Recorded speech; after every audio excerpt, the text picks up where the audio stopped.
Bonjour, nous allons nous intéresser maintenant à la création d'un utilisateur. Connectons-nous dans la base de données. Donc il s'agit encore d'une base de données de test. Dans le module d'administration, j'ai deux informations importantes, liste des comptes et SL Login. Ce sont deux notions différentes. Liste des comptes va correspondre à la base des comptes locale, c'est-à-dire c'est géré par la base de données, sachant que l'application peut travailler à partir d'autres bases de données, par exemple interroger un annuaire LDAP pour récupérer les utilisateurs de l'entreprise. Login va correspondre aux droits particuliers que l'on va donner dans l'application pour des utilisateurs qui sont issus soit de la base des comptes locales, soit de l'annuaire LDAP. Dans un premier temps, nous allons rajouter un utilisateur dans notre liste des comptes, donc dans la base locale. Comme c'est la première fois que j'accède au module d'administration, je dois me réidentifier. Je vais créer un nouveau login.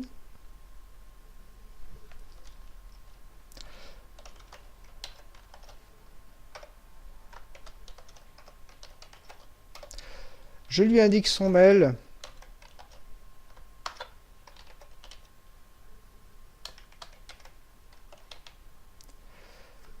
Qui lui permettra en fait de pouvoir récupérer son mot de passe s'il le perd et si l'application est correctement configurée.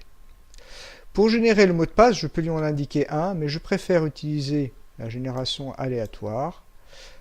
Je vais prendre un copier et je collerai pour me connecter tout à l'heure avec ce compte-là.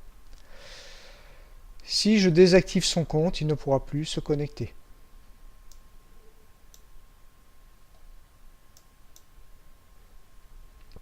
Voilà, j'ai mon utilisateur qui a été créé. Dans la partie ACL Login, je retrouve mon utilisateur qui a été créé. Vous retrouvez mon compte à moi, qui provient de l'annuaire LDAP. Je l'ai rajouté parce que j'en ai besoin pour obtenir des droits particuliers. Pour l'instant, notre fameux Jean Bon ne peut rien faire dans l'application. Nous allons aller lui donner des droits pour pouvoir travailler. Cela se fait dans le module groupe de login. Les groupes de login sont organisés de façon hiérarchique. Un utilisateur qui serait dans gestion récupérerait les droits de consulte et un utilisateur dans le groupe Alloson récupérerait les droits de gestion. Notre fameux utilisateur Jambon va devoir traiter des échantillons qui font partie du projet Alloson.